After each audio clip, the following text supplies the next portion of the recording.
Sneha steel and furniture centre Salgare. आमच्याकडे steel भांडी, संसार उपयोगी साहित्य, sofa set, furniture, cooler, dining table, आटा चक्की व इतर साहित्यांचे एकमेव ठिकाण एक, व्हरायटी अनेक। आता शुभ मुहूर्ताची सुरुवात सलगरेतील स्नेहा स्टील मधील खरेदीनेच।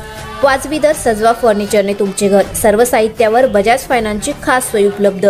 स्टील भांड्यांना 5 वर्षे गॅरंटी, तर फर्निचर साहित्यास किडवाळीपासून लाईफ टाइम वॉरंटी। खात्रीशीर खरेदीसाठी मिरज पूर्व भागातील एकमेव ठिकाण Sneha steel and furniture centre Salgare. आमचा पत्ता रवींद्र वस्त्रनिकेतन शेजारी सलगरे। संपर्क 90 96 25 91 38। प्रत्येक बातमीतील घटनेच्या वास्तविकतेची तुलना थेट पाहत रहा चांगली अपडेट। मिरजेत तुफान हाणामारी, पोलिसांचा लाठीमार, 14 जणांविरुद्ध गुन्हा दाखल, परिसरात तणावाचे वातावरण। मिरज शहरातील गुरुवार पेठेतील तहसीलदार गल्लीत किरकोळ कारणावरून 2 गटांमध्ये झालेल्या तुफान हाणामारीने परिसरात तणावाचे वातावरण निर्माण झाले आहे। घटनेनंतर पोलिसांनी तात्काळ घटनास्थळी धाव घेऊन लाठीमार करत जमावाला पांगवले। या प्रकरणी दोन्ही गटातील 14 जणांविरुद्ध शहर पोलीस ठाण्यात गुन्हा दाखल करण्यात आला आहे। घटनेची सुरुवात मंगळवारी रात्री झाली।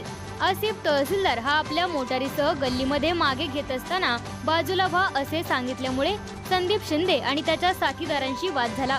क्षणातच हा वाद चिघळला आणि दोन्ही बाजूत हाणामारी सुरू झाली। यामध्ये आसिफ तहसीलदार जखमी झाला। घटनेनंतर दोन्ही गटांचे समर्थक मोठ्या संख्येने एकत्र आले आणि परिस्थिती तणावपूर्ण बनली। यानंतर आसिफ तहसीलदार व त्याचे साथीदार श्रेयस यांच्या घरात घुसले। त्यांनी श्रेयसच्या आईला धक्काबुक्की केली, तसेच उपस्थित महिलांना शिवीगाळ आणि दमदाटी केल्याचा आरोप आहे।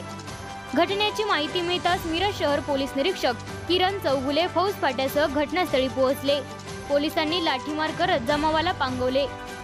घटनेनंतर दोन्ही गट तक्रार देण्यासाठी पोलीस ठाण्यात दाखल झाले। यावेळी पोलीस ठाण्यासमोरही मोठी गर्दी जमली होती।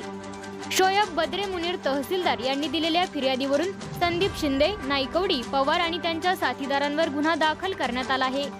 पोलिसांनी तात्काळ कारवाई करत शिंदे, पवार आणि नाईकवडी या तिघांना अटक केली आहे।